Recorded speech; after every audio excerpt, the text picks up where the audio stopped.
The following is brought to you by Total Seal Piston Rings, the leader in ring seal technology. TotalSeal.com.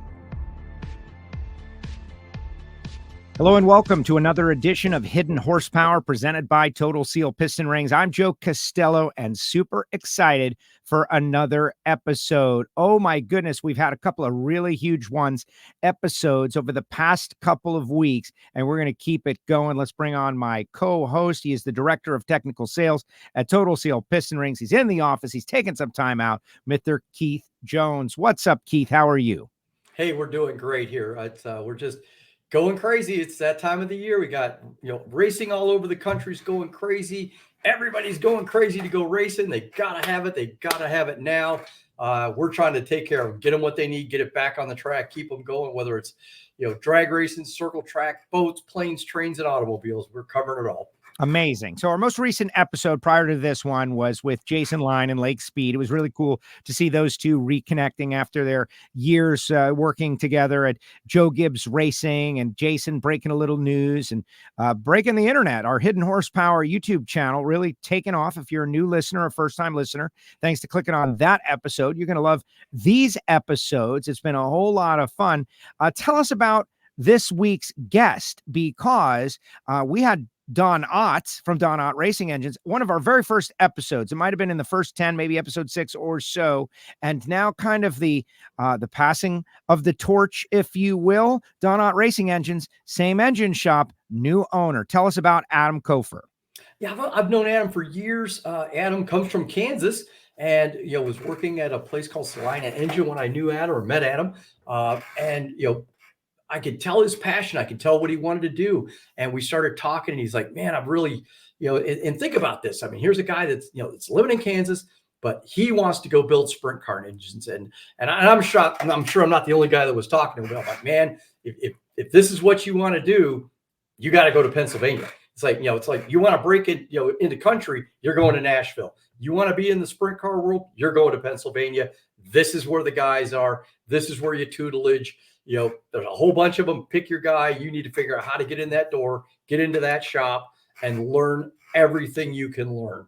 And Adam did it. He uprooted, moved the whole family, went to Pennsylvania, and we'll just say the rest is kind of history. He's been with Don for quite some time, and it's now that passing of the torch, and it's kind of a something we've been talking about here on Hidden Horsepower is this next generation, these next guys coming up. You got they're hungry. They want to learn. They want to take it to the next level.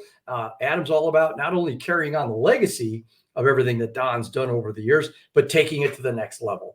And like you say, he and I talk quite a bit and try to help them, we'll say achieve that next level, find that next plateau and push it to the extreme. And so proud of a guy for like Adam taking that leap. That's a big deal. That's a big chunk to bite. And he did it. And I wish him the absolute utmost success in the future. I know he's going to do well. Well, let's find out how he did it. Let's bring him on. Joining us now from Don Ott Racing Engines, Mr. Adam Kofer. Adam, welcome to Hidden Horsepower. Congratulations on this move. Keith was just talking about it. What a challenge, right? Taking on the responsibility. No longer do you sign the back of the check. You sign the front of the check. A great challenge, daunting challenge, but we need people like you to do it. Congratulations just on making the move, and welcome to the show. Yep. Thanks, guys. I appreciate the opportunity to do this. I'm extremely humbled by this. Like, you guys normally talk to my heroes, and I feel like I'm in very good company with some of the people that you guys have interviewed in the past. And I'll be right honest, I never expected to be on the show. So I really appreciate the opportunity, and thank you guys for asking me to be part of this. Wow, Keith, we're doing the right thing, I guess. We're doing the right thing. We're celebrity engine builders, right? The peak Absolutely. Of the mountaintop. They come on Hidden Horsepower. Absolutely. And Adam is as humble as he is right now. He's one of them. He's worked hard. He's put in the time. It's his time to shine. So we've got to, wanted to bring Adam on the show and talk about this and talk about that transition and just everything he's kind of learned over the years, maybe tell a couple war stories, little truth, little lie, something, I don't know. But I wanted to bring Adam on because he's a great guy and he deserves the praise. So about that, Adam, go back to, you heard what Keith just said, and the idea of, uprooting your family and going to a different part of the country and all that. It could be daunting for some, but you're chasing your dream. You knew what you wanted, you did it, and it appears to be, at least to this moment, working out. Give us a summary of that. It had to be a challenge, and I'm sure there were some late nights thinking about what you wanted to do. Yeah. And I'm going to jump ahead just a little bit. I've got a little bit more of my backstory that I'd kind of like to tell you guys, but just jumping ahead, I have to first and foremost thank or give credit to my wife, Nicole, for us making this move. I'd always had Pennsylvania on my radar, but I don't know, I guess I was afraid to pull the trigger or just never felt like I was quite ready. And her and I were talking one night, and she said, "What's stopping us?" We were young, just married, and didn't have anything really tying us down where we couldn't leave. So I have to thank her for giving me the courage to do this, and also for everything she's done. She's involved with the business and is a very big part of this. So I have to give her the utmost praise. So I appreciate everything she's done for me. I want to get that out there. But behind every great man, there is a great woman. There's a saying, I didn't just make that up, believe it or not. But obviously it's true with you. Yep. Yeah. And like my start in this whole racing journey, I'd kind of gotten to hanging out with a crowd that was racing 305 sprint cars back in Kansas. I'm a small town farm kid, and just kind of got around a group of guys who had started racing the 305 series that they started out there called the United Rebel Sprint Series. And so that group of guys gave me one of their old stock cars that they had, or a bomber that we called it. And I needed an engine for that car. So neighboring town over, shop called Myers Engine in Ness City, Kansas, they had just gotten the dyno and were doing some other stuff, building engines. And so Craig gave me an opportunity to build an engine for my stock car that I had. And that's kind of where everything started. I worked for him part-time and throughout high school, and when I wasn't having to work on the farm and do things there. And so from there, I really wanted to do something with engines, and I just wasn't. I had very good grades in school, and I had some opportunity scholarship-wise to go to a school, and I actually had a more or less full-ride scholarship to become an accountant. And so I decided I had better take that opportunity because I'd worked hard on that side of things too at that time. So I took that opportunity and started down the road of being an accountant. And about halfway through the first year or whatever, I just knew that's not what I wanted to do. And so while I was at Myers, there was a guy there named Josh Yeka, and he had gone through the School of Automotive Machinists in Texas. And I was just incredibly impressed with what Josh was able to do for his age. So I convinced my mom and dad to at least let me go look at Sam down there and see if it was a good fit for us. And it was a tough decision walking away from that scholarship that I had, but I knew that Sam was where was going to get me down the road and the path that I wanted to do. So we went down there and toured the place, and Judd doesn't know this, but he sold that whole deal. Just sitting through the class, my family was a little opposed to it at first, but after sitting through one of his classes, they were sold, and they knew that it was legitimate and that I was going to be heading down a good path there. So went there. The most humbling experience of my entire life. I'd been at Sam for, I think, 3 months. I was a young 18, 19-year-old kid, whatever it was. I don't want to say I thought I knew everything, but I did thought I knew everything, I guess. I went to PRI for the first time, and that's the most humbling experience I've ever been through. Just walking around the halls of PRI, realizing how little I actually knew. So, but went back to Sam, finished everything off. I owe a lot to Judd, Casey, Hooper, Steve, and Chris that were there at Sam while I was there, the instructors. They gave me the tools to get where I am now. So I really appreciate everything they did for me. And from there, I decided I was going to go to North Carolina.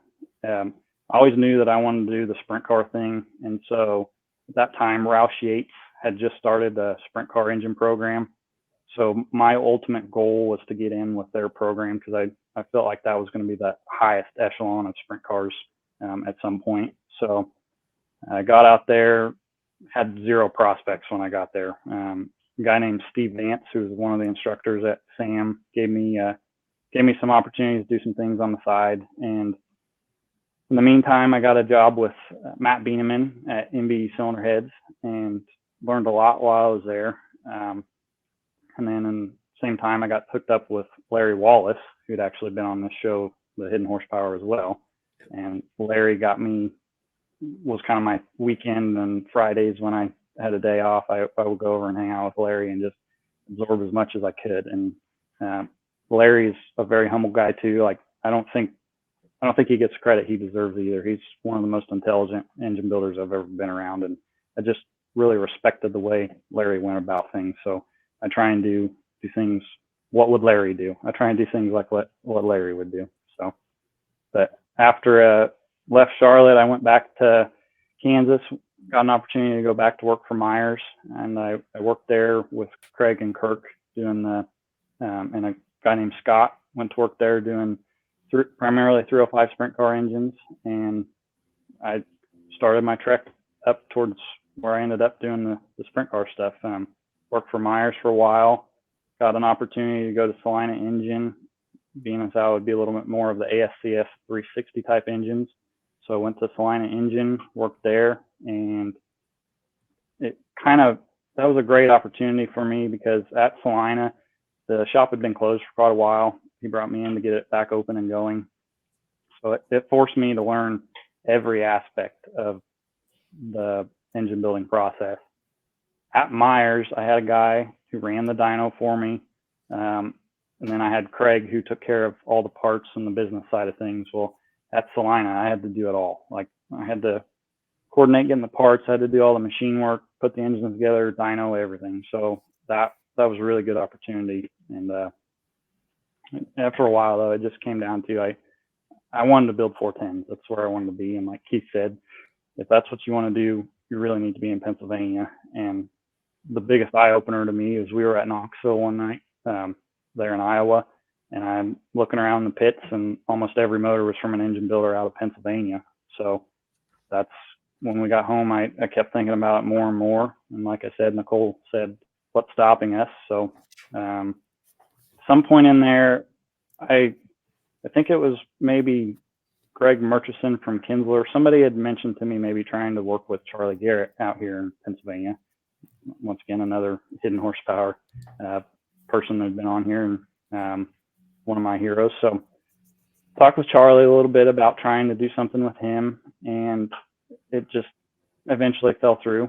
Charlie and I are still friends. We still talk, but we weren't able to put anything together. And so in the meantime, Aaron Long from AL Driveline I told him that I was thinking about moving out here to Pennsylvania, and he said, "Well, what about Don Ott?" And I was a little apprehensive at first. I wasn't sure that that's where I wanted to go exactly. And the next day, Don called me at the shop, laid out his 5-year plan on what he wanted to do. And it was basically that he was wanting to step down, and I was obviously wanting to step up.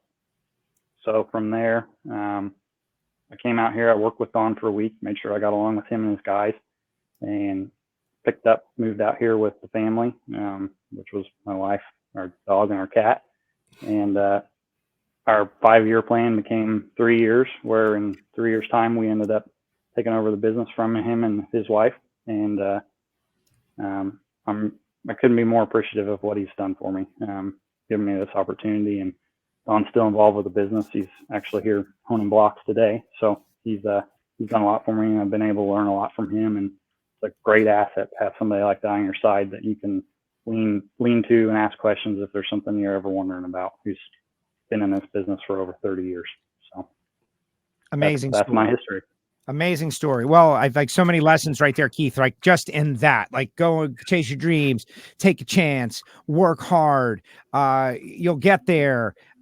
maybe a little apprehensive, but it all worked out, right? Like, wow, amazing. But Keith, I know you got some questions about engine building. We're going to delve in on ring seal. We're going to talk about it all. So why don't you fire away?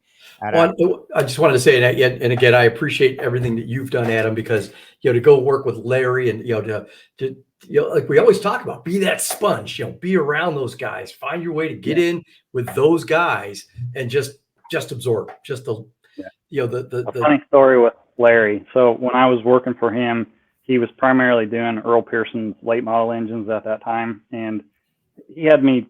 I mean, I was a grunt. He had me doing whatever odds and ends needed done around the shop while I was cleaning parts for him one day. And he had a series of solvent tanks set up where you start at one end, it was dirty, and you go to the other, and it was clean. Well, I was moving from one tank to another, and I dropped a connecting rod. And I just deer in the headlights froze. Like, I cannot believe I just did this in front of this guy. And he looked right at me and goes, if it can't take that, I don't want it in my motor anyways. So. That's awesome. No, isn't that the truth, though? If it can't take a little bump on the floor, I mean, it's not going to go in there.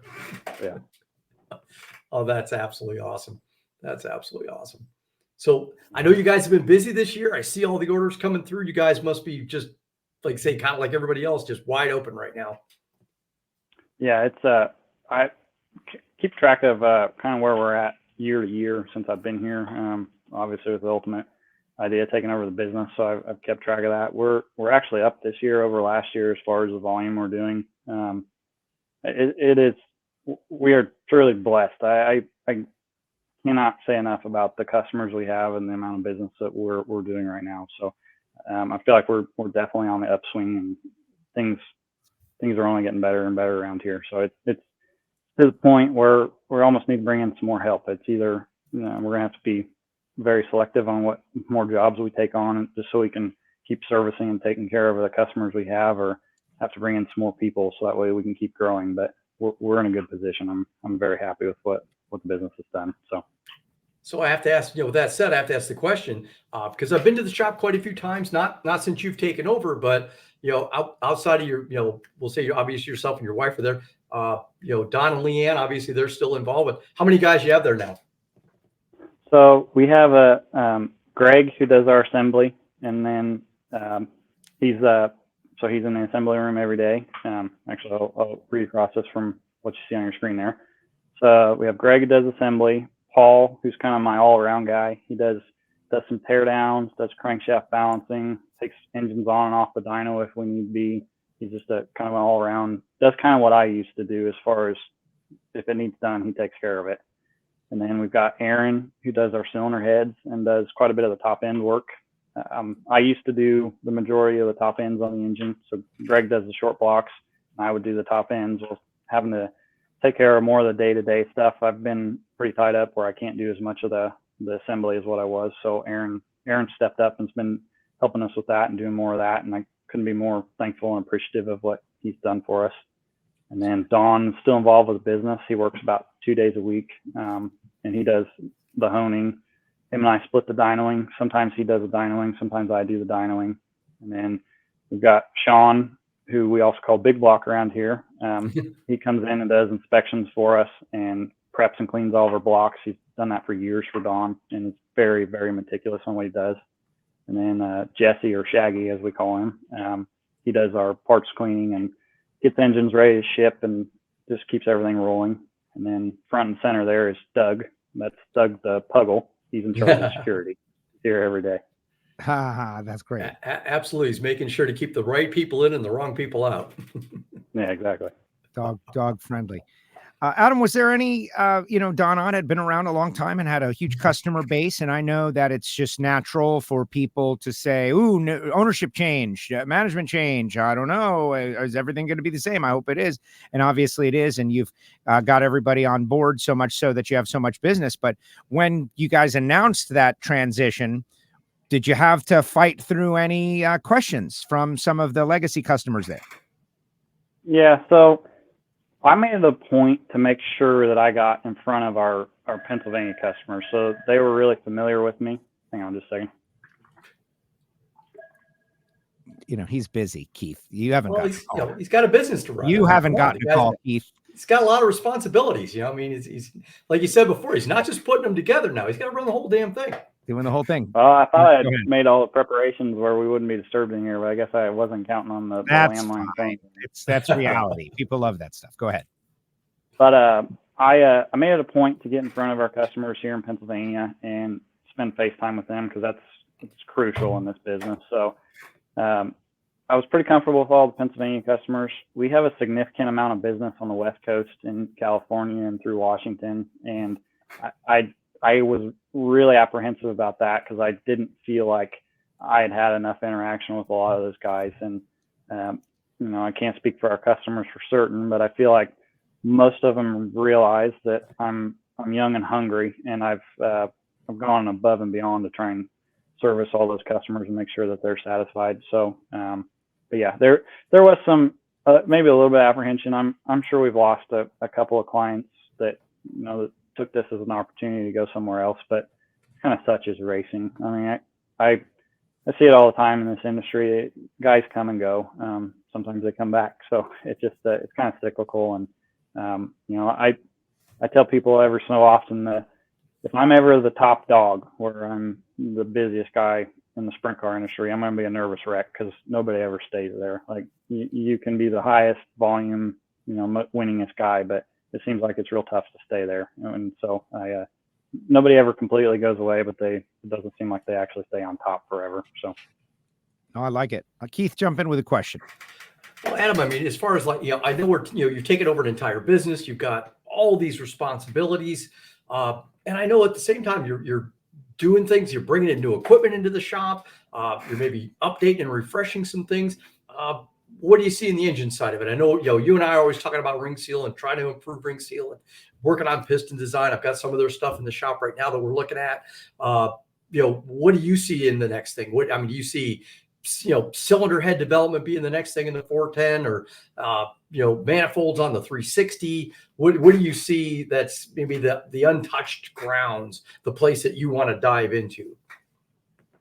Well, the thing with the 410s, like everybody's always going to keep asking for more and more and more. But at the end of the day, it seems like a lot of times the engines have to be really tailored to the racetrack and to the driver. So what I feel like since I've taken over that has gotten better, and Don had started this transition too, we have to really focus on what the customer is requesting. Like I've got engine packages that we have with certain customers that I don't dare give to another customer because it just wouldn't work with their driving style.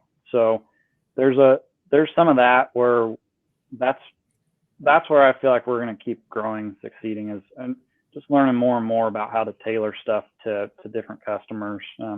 We did a new engine for one customer that I thought I knew what he wanted. And so we built something that was more of a torque oriented engine, and they just weren't happy with it. So I told them, bring it back. Let's change the camshaft in this thing and let's get this where you want it to be. And lo and behold, the very next race he goes out and wins. So it's just a matter of in the 410 world, we're having to just tailor everything to exactly what the customer's driving style is and what they want. Things that we're getting, I feel like a lot of what we've done in the past few years has been induction related as far as the manifolds on the 410s. There's been a lot of development going on there, and the two big manufacturers in that world have both kind of come out with some new designs. So we've worked with one of them in particular, and I don't know, that's been the biggest thing. It seems like a lot of it is in moving the RPM band up, and some drivers that works and some drivers that doesn't. So that's been the biggest thing on the 410 stuff, and that's where I foresee us to continue to succeed. We're going to keep working on that induction system. The 360 stuff, it's kind of dwindling out a little bit. We haven't had as much interest in it since I've taken over, but there were some concerns over one of the sanctioning bodies sold out and transferred to another sanctioning body bottom out, and so there was a little bit of uneasiness about what was going on there. But the thing with the 360s, it just seems like a lot of that, the development, it hasn't stagnated, but it's not moving forward as fast as what it is with some of the 410 stuff. It doesn't change quite as fast. But if there's one thing, seems like where we've been gaining is honestly in the ring seal and the compression. So that's where I see the development coming through there. It's from the piston and from the ring seal, honestly. Perfect for hidden horsepower. And I would love to hear you talk a little bit about how you and Keith have worked together to accomplish what you need in that arena. Yeah, so Keith's been, and Total Seal in general, been a great partner. Development wise, whenever Keith suggests something, this is kind of common to this show, but I'm more than willing to try anything. We've had some issues in our 410s, and I think a lot of it comes back to us and our surface finish, but we've had some issues with them and oil consumption. So Keith's been working with us on, hey, I think we need to go this direction. So he's got us running a nitride expander now, and so that's going in a direction to help us kind of have better oil control over the full number of nights that we run. So that way, the last couple of nights, the customer's not saying, hey, I bumped this thing off in the pits, it's sitting here smoking. So that's the direction that Keith's been helping us work towards and get our program better there. And we're constantly testing different stuff. It seems like what we think is the right surface finish one year, we don't completely deviate from it, but we're always moving forward and trying different things with surface finish and testing different things to see if we're getting better or worse results out of that. And one thing with Keith, being as how we do so much volume and Total Seal Group in general, it's just great to me that I'm big on spreadsheets. I keep spreadsheets of all the parts that I need to order. So when an engine comes in and we get it apart, I have a tab on my spreadsheet for the pistons, and I have another tab on there that just says Total Seal for the rings. And so when I know what size bore pistons we're going to put into it, put it over on my next tab for the rings. And about once a week, I send over Keith a copy and paste from my spreadsheet of what rings we need. And a week or so later that they get here. And that's just all a matter of planning on our end. I try and keep things planned out as far ahead, so that way we're not waiting on parts, because at the end of the day, as a business owner, that's my primary responsibility, is to keep my guys with work, and Keith and Total Seal is able to keep us rolling. Keith, what about your side of that? Well, and I appreciate that very much, Adam. One of the things that's great about working with Adam and Don, all these years is, we're always trying to come up with new ideas. Like Adam's talking about, cylinder finishes, and mentioning the endurance oil ring, the nitrided expanders. I mean, most of these cars today run some pretty little rings, little 2 millimeter oil rings. And, one of the things that those things don't like is a lot of heat, a lot of temperature over a long period of time. So they'll start to lose their tension. They might go 5-10 shows, and then they'll start smoking. Well, the oil rings have lost 4 or 5 pounds of tension. So we develop new parts. And one of the great things about this relationship is the willingness to try things, experiment. And, a lot of times they work, but sometimes they don't. And, the testament to the relationship with these guys is, hey, they don't hold it against me. It's like, wow, we thought that was the thing to do, but hey, it backfired. And we fix it and we move forward. We try another thing. And that's a big part of, of doing this and developing new products, is they don't always work. Sometimes it doesn't. And, we back up, regroup, move forward, try a different thing. But like working with the oil rings and working on bore finishes. And I know, Adam's been working diligently to bring their honing process, or their whole program to the next level. And I know he's made a commitment to do that, and that's just gonna help elevate the game, to the next thing. I mean, it's what we're doing with these engines today versus say 10, 15, 20 years ago. I mean, it's unbelievable. The power levels, the RPM level. I mean, there was a point in time where people, you can't make vacuum in a 410. It's impossible. Can't be done. Well, the diligence of the preparation, and it really all comes down to attention to detail. And these guys pay attention to detail. And that's the guys that tell me you can't do this stuff. They're just not looking. They're just not trying hard enough. If you're paying attention to the details, it's amazing what you can do with them. Adam. And that's one thing working with Keith. Like, seems like every time I talk to him, we'll call about one thing, and by the time the conversation's over, he's got me thinking about 3 other things that we probably need to be looking at, or things to be working with. So that's one thing about a partnership and a relationship like that, is it helps make our program better, and hopefully we do our part to help make their program better. Absolutely. Well, I'll just say this: they're willing to try the stuff that we go, I don't know if that's not going to work or not. He shows me the limit, that's for sure. But that's how you get ahead, right, Adam? Like, you got to be willing to do that. You got to be willing to move forward and risk failure. If I've learned nothing on hidden horsepower, it's that these guys are willing to risk failure to maybe get ahead, find a couple of horsepower that's going to put them in the winner's circle somewhere. Yeah, that's just it. There's just I think John Causey said it, the low hanging fruit's pretty well gone. And, you want to worry about your competitors or whatever. At this top level, I feel like all of us are doing a very similar product. One guy's got his little things that he does, and the next guy's got their little things that they do.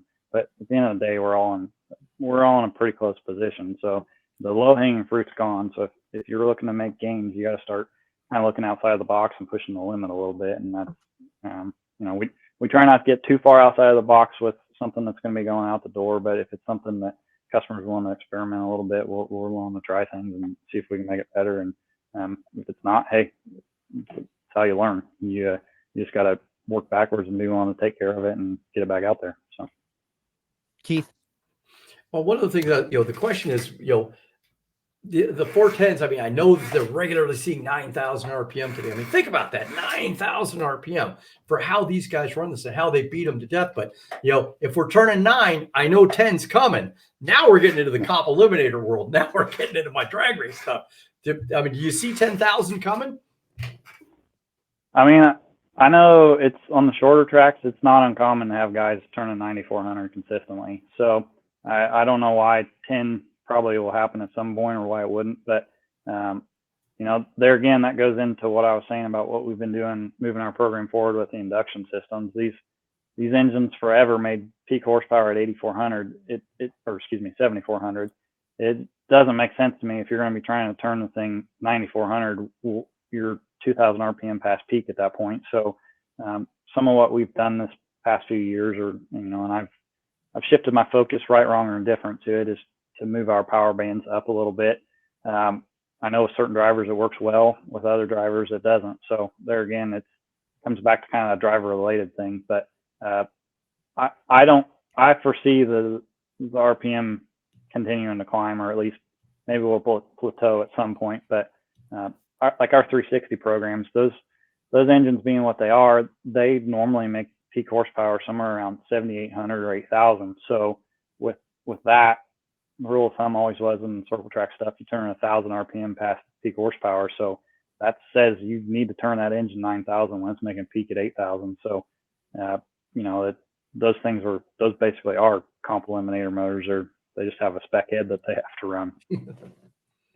Amazing. I do think, I think the Spintron stuff is very important nowadays. Like, it's hard we have different manufacturers we talk to that they say, run this valve spring, you're not going to have any more problems. And lo and behold, there is on an occasion an issue. So I think testing and development, Spintron wise, and making sure you have stable load profiles is going to continue to be more and more important. And we're very fortunate the cam manufacturer that we work with is very in tune with that, and they're able to make changes on the fly. If I call them and I say, hey, we're having problems with breaking intake springs with this particular lobe, they evaluate that and look at the frequencies and look at the jerk and everything with the cam profile, and they change it up so that the velocities more match what we're trying to do and stabilize things. And so that's very fortunate to work with a manufacturer like that that's able to work with us closely on that sort of stuff. So dumb question, Adam, because I keep hearing from all these guys that, on these 410s and sprint cars in general, they keep wanting more gear, which means more RPM. So, I mean, I go back to the 360s that we ran here a long time ago. I mean, that was 8,000, 8,200. I mean, that was, we didn't turn them like we turn them now. What do they say? I mean, does it come out of the corner harder? Acceleration rate? What are you seeing the advantage to be to turning them this kind of RPM these days? Well, I actually disagree with it in qualifying. I normally strongly suggest to our clients whether they take my advice or not, but I really think in qualifying, that's going the wrong direction. Some of it comes back to from all my years of working up through the 305 ranks and stuff. I've seen a lot of it with those guys really wanted to turn a lot more RPM with those things, and ever made sense to me with how low of peak horsepower almost always was on those engines. So my theory on some of it has to do with the race car.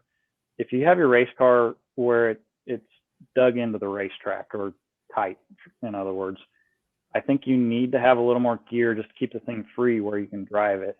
The second thing, I'm not going to claim to understand this because I'm not a physicist or engineer or anything like that, but there's something to the torque multiplication that I can't completely wrap my head around. But you know, we have no transmission and we're 1-to-1. So if you're making, let's just say 750 pounds-feet of torque and you're running a 600 gear, or you're making 750 pounds of torque and you're running a 650 gear, if that torque multiplication from that higher gear, it's going to put more to the racetrack. So I'm not sure. I have to believe that there's something to that, but I'm not going to pretend that I understand the dynamics of that. Keith, you want to add on that? Well, it makes perfect sense. Like you say, being no transmission in there, like you say, looking at the multiplication factor. So yeah, that makes sense. We're going to be able to turn it harder. You know, going to turn the wheel. We're going to turn that tire more revolutions, which means it's going to cover more distance. So yeah, absolutely. Makes perfect sense. Adam, you want to shout out any of your clients? I mean, you're obviously Racing Engines and you're in the middle of it, the mecca for 410s out there in Pennsylvania. Any close battles, any victories won, anything that you are extremely proud of at this point? Actually, I'm trying to stay pretty humble, and we just recently won one of our engines with one of our clients just recently won the Bob Weichert Memorial at Fort Royal Speedway, which was a high limit race and was $75,000 to win. So far since I've taken over, that's been our biggest win, and I'm very happy with what Danny Dietrich and Gary Kaufman Racing have been able to do there. We work closely with Anthony Macri. Their team has some of our engines and some of Charlie Garrett's engines, and we win quite a few races every year with Anthony. You know, and he wins a lot of races with Charlie's engine as well. Just goes back to show the quality and the skill that driver has and that team has on getting the car set up and doing everything right. And we've got Freddie Raymer, which Don did engines for Fred for years. Freddie's now driving for a good friend of Don's named Rich Eichelberger, and we do their engines. And I think they've won the Williams Grove Track Championship. They won it last year, and then won Lincoln, I believe, the last 2 years. So they're very successful and very consistent racers. And we've got guys out on the West Coast. I hate to forget somebody in particular, but that's our big ones here in Pennsylvania. We've got a lot of guys that we work with, so I'm very fortunate and blessed to work with the quality of drivers that we work with. And got some young and upcoming guys that I'm excited to be working with too, that I think are going to be real gassers and win some races. So exciting. No, it's good that the sport is healthy. It's good that you guys are healthy. Keith, coming down the home stretch here with Adam, is there anything that you want to get in, some final questions as you guys, geek out on ring seal and horsepower, et cetera, and so on? I know there were a couple of things that you guys have worked very closely on. If you got them, now's the time. Oh, 1 second. That was me. That's all right. Hey, everybody does it. No, we're working with Adam right now on we'll say some designs on the piston, trying to update a few things, maybe tweak a few things here and there. Try to keep that ring seal sealed up, especially these upper echelons of RPM right now. We're going to the ionosphere, so we're working on that and really working with them on like I say, getting that hone dialed in, just taking that to the next level. So we're just always trying to improve ring seal, always trying to help them with anything we can. Piston design, controlling piston rock, all of these things contribute. It's a whole mechanism. It's a whole system, if you want to call it that. And if one part of it doesn't work, none of it works, at least not as well as it should be. And Ad and I have been working on that quite a bit, and hopefully we'll see the fruit of our labors here real soon. Adam, what about your side of that? That was a road that Don started down years ago, and I've just kind of continued along the same path. He's worked real hard to get the rock out of his pistons, and we keep seeing better and better results, the better or less amount of rock that we get into them. you have to be careful on the cast iron blocks. You get too far down on those, and they have a tendency to scuff the pistons. And just being the conditions that we race under, then the fact that we're on methanol fuel. So, that's the biggest challenge on getting these things to seal up is the methanol. But besides the fact that the 410s have aluminum blocks and they tend to flex around. But yeah, so that's been something that we're working on. And I actually, I'm working with our piston manufacturer on making some adjustments to our taper and our barrel and our skirt designs, trying to get our rock down a little farther on our 410 stuff. So, but yeah, we keep seeing improvements. If we look at where you were 10 years ago and where you are now, it's not even close to the same on what the designs are. And, what worked years ago it's old school nowadays type thing. Just, there's some of the things that we're doing I would have never expected would work at the amount of horsepower we make and the racing conditions that we run in. But it's just the direction to keep moving in materials and designs, and our honing process and different things keep getting better and changing and evolving, where we're able to do these things that we didn't used to be able to do. It's funny about piston design and cams and barrels and profiles and stuff like that. I've probably mentioned this once before, but we look at the modern piston and these side relief forgings and little narrow skirts and offset pins and all these things that we do to the piston today, compared to, say, here, I'll just grab this real quick, compared to, say, like an old round, that's a little bit of a side relief, but to something more of this way. Years ago, and I've told this story before, I sent a customer of mine send me a piston out of a 1969 Ferrari 512, and this was actually one of the cars. It was a camera car that was used in the movie Le Mans, and they needed parts. It's going into a museum, but it's got to run. That piston, so let's think about over 50 years old. That thing was every trick in the book compared to anything I've seen today. Absolutely amazing stuff. And it was from 1969, and how these parts kind of cycle back and forth. The designs cycle back and forth. I'll throw out a quick secret. I mean, so we talk about, give me one sec, folks. Sorry. How about this? He's going off. He's like, this guy is going off to his own thing and left to his own device. Don't mean starting out, grabbing samples, but show and tell.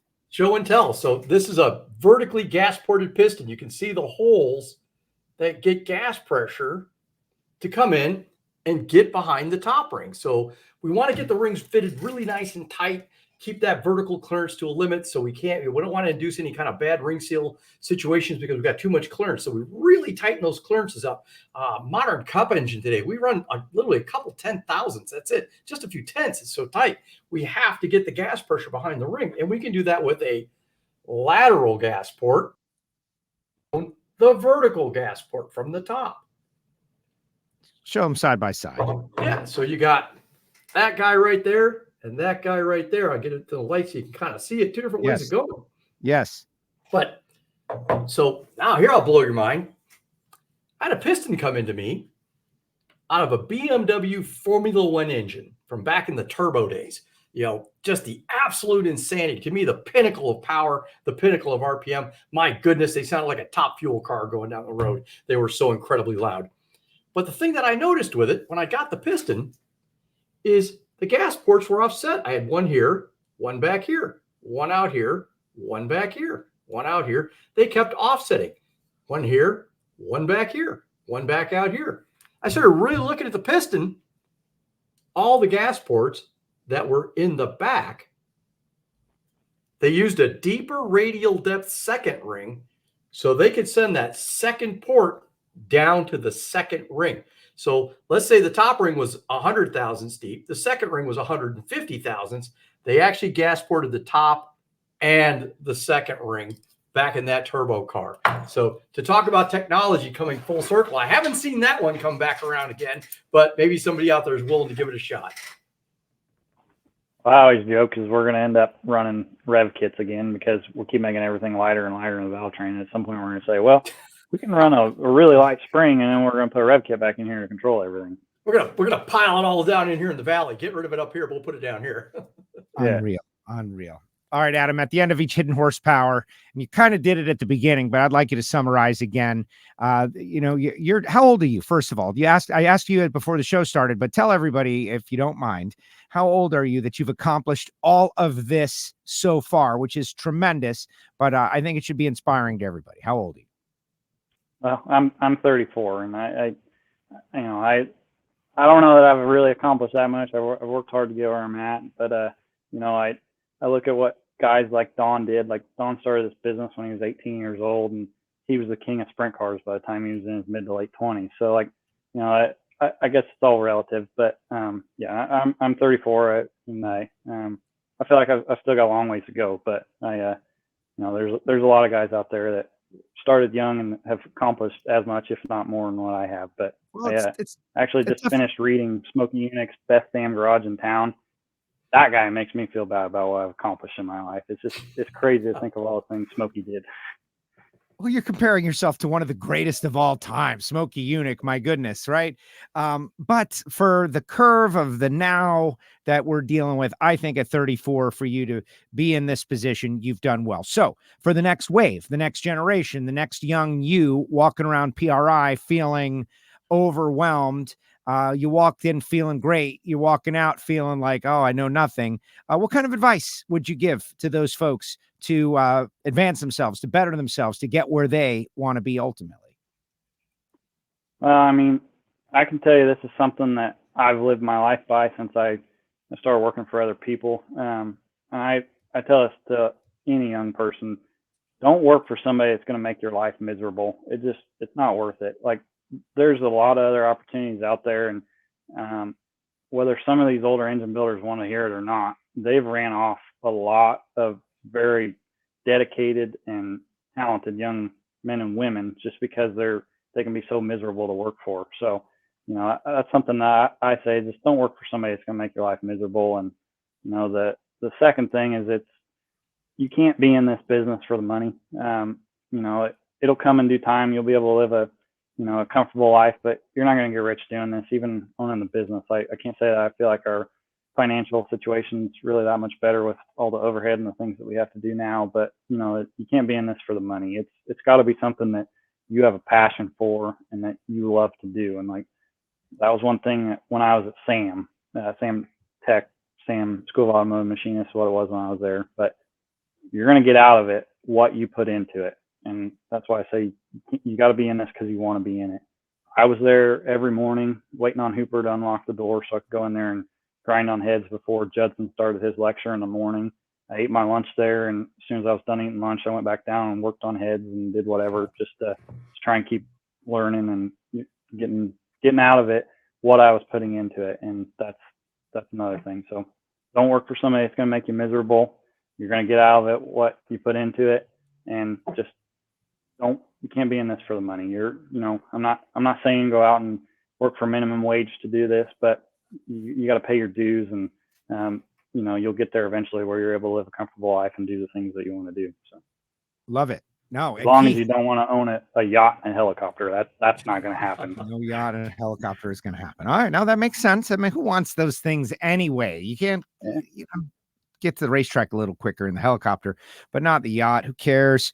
Generational difference right there, Keith, a little bit from some of our other engine builders, though, in that I'm gonna qualify this. In the old days, it was like, shut up and learn, and you'll be lucky if you get some information out of us pushing the broom over there, and you should be happy to do it.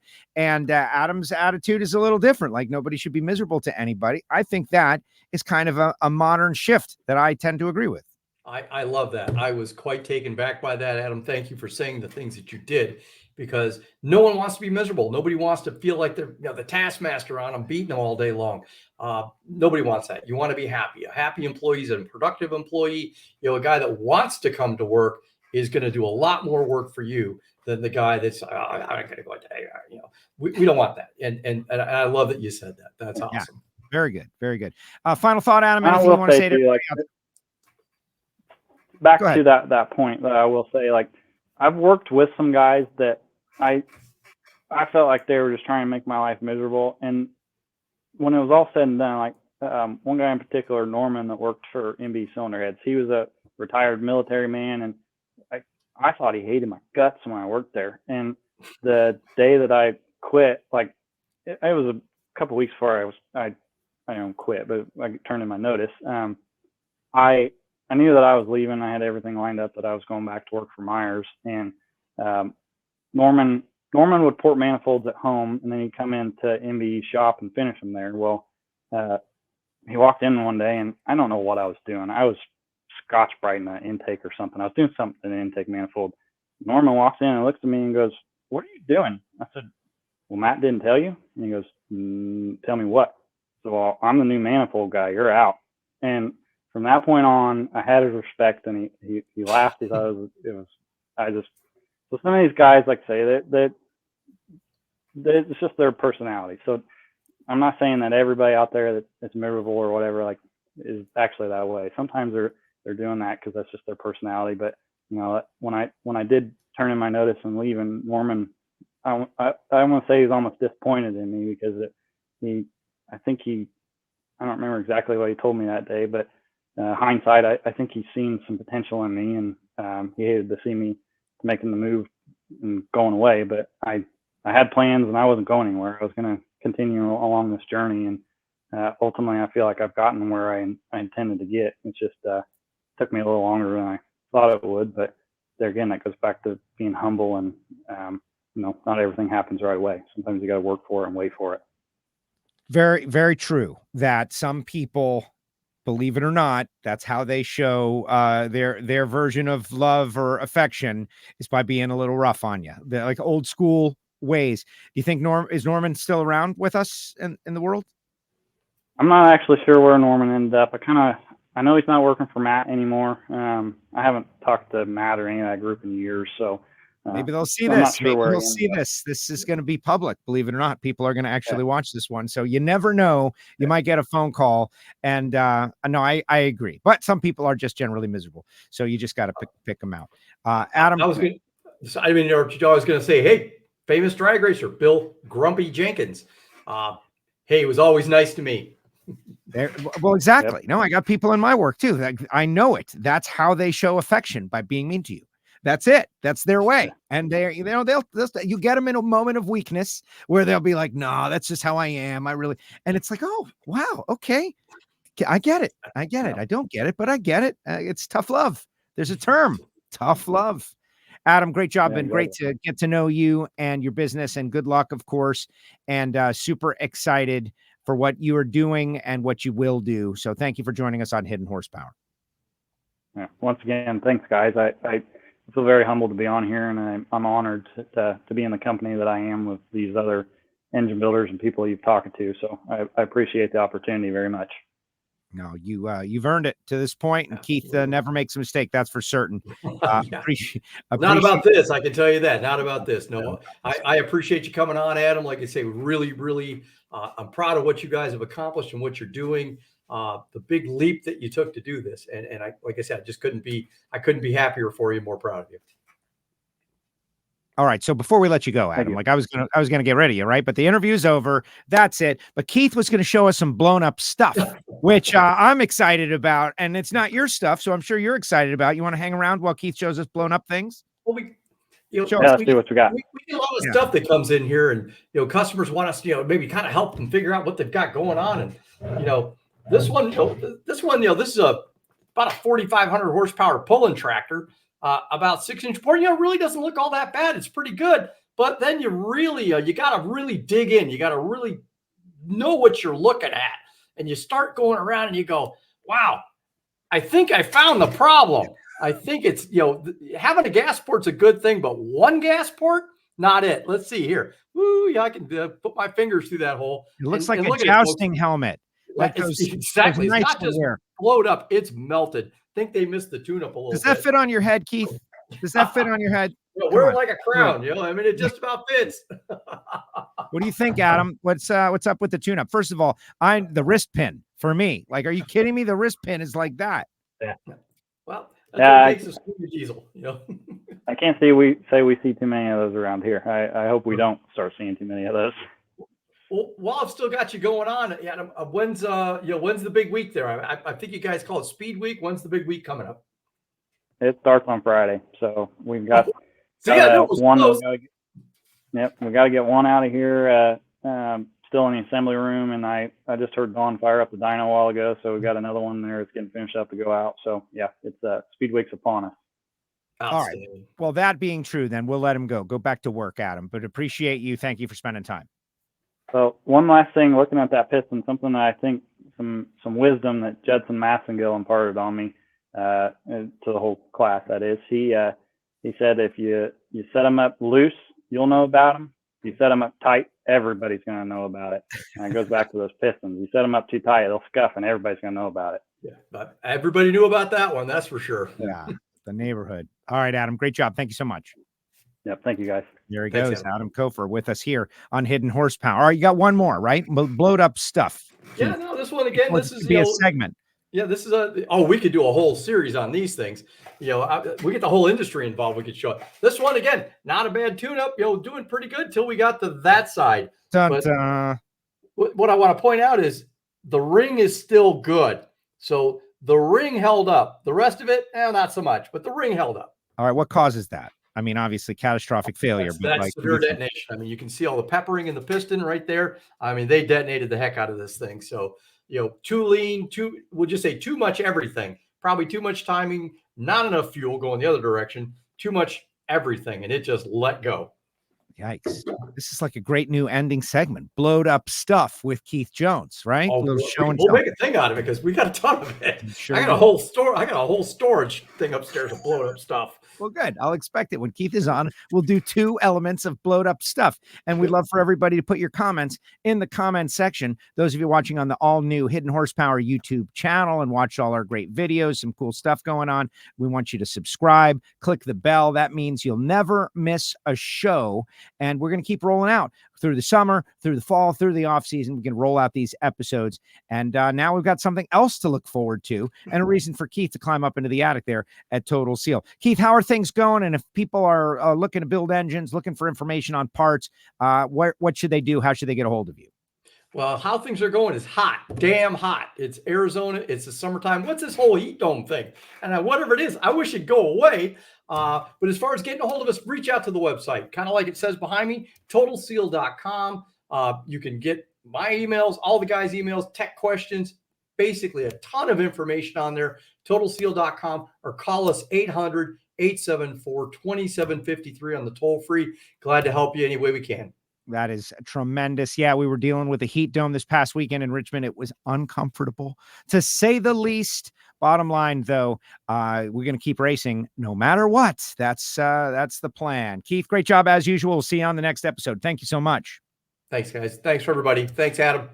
He is Keith Jones, the Director of Technical Sales for Total Seal Piston Rings. My name's Joe Costello. If you like drag racing, I think you'll like my show as well. It's called WFO Radio, and we interview race-winning NHRA drivers from the National Hot Rod Association and have a good time doing it. It's been an amazing season. We've had some great episodes this year so far, and big thanks to Adam Kofer from Don Ott Racing Engines. That's going to do it. Episode of Hidden Horsepower presented by Total Seal Piston Rings. We'll see you next time. Remember, subscribe and click that bell. WFO, Hidden Horsepower.